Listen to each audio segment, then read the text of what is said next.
All right, 2 Kings chapter 5. Let's not only call this one fugitive to father, but let's subtitle it your servant, because that is what one of the great generals of Syria is actually going to call Elisha by the end of this chapter, as we seem to see Elisha's name and credibility growing more and more. But before we get there, we're going to have the problem, and that is Naaman. Even though he is a respected general in Syria, he is going to be described as a leper. And as great a general as he might be, his power cannot cure his leprosy. But he had a young servant girl from Israel captured during one of Syria's raids there, who said, if my master could only reach the prophet that is in Israel, he could cure his leprosy. And they're going to take her seriously. And so he is going to ask leave of the king of Syria to allow him to go see this prophet in Israel.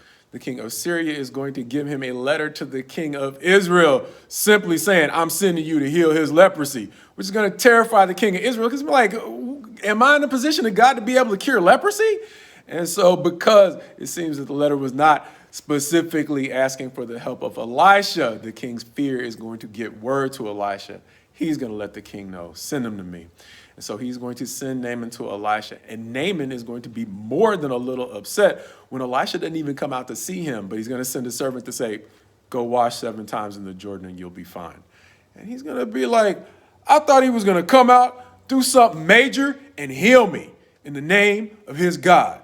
I'm not doing that. And so as he is going on his way back to Syria, his servants are going to be like, wait a minute, the word is good. You mean all you got to do is wash 7 times and you might be healed? Why not try it?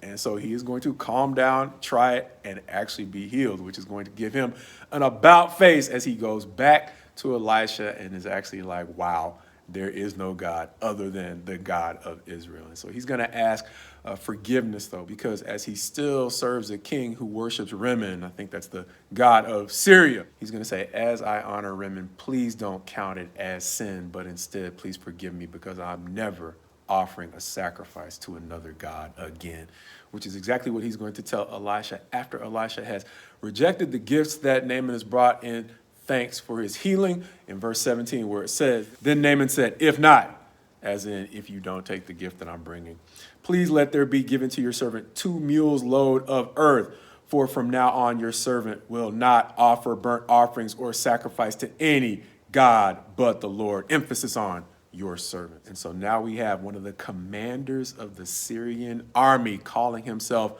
a servant to Elisha. They've come a long way since they seem to live as fugitives, but they haven't come that far, because remember in the last chapter, they were hosting the sons of the prophets during a time of famine. And Gehazi, Elisha's servant, seeing that Elisha did not take any of the abundant gifts that Naaman was trying to drop off with him, he's going to say, wait a minute, I'm going to go get something. And so he runs Naaman down, stops him, and concocts a story that convinces Naaman to give him a sizable portion of silver and a couple of changes of clothes. And when he gets back to Elisha, Elisha's already going to know what he's done. He's going to tell him that the leprosy that we cured from Naaman is now going to cling to you and your generations, which seems to be a harsh consequence of being a little thirsty, as we would say, for lack of a better term. But in this chapter, Naaman does not seem to be the only servant that is noteworthy. Understanding, we don't even get here if his Israeli servant doesn't care enough about him to let him know that there is a prophet in Israel who can help him. And he still doesn't get help if his other servants don't keep him from walking off from that prophet in a huff before he even has a chance to check out the remedy. And so understand that even though Gehazi does not seem to have used his best judgment, I have a hard time judging Gehazi for decisions that he seems to have made so close to a time of famine. Likewise, it might be easy to overlook the contributions of these honorable servants, without whom Naaman might have been a great general, but he might have continued to be a great general with leprosy. And understand how some of the next few chapters are going to give us an opportunity to see how fortunate you are if you have high character servants, but how high character servants put pressure on leadership to function with high character.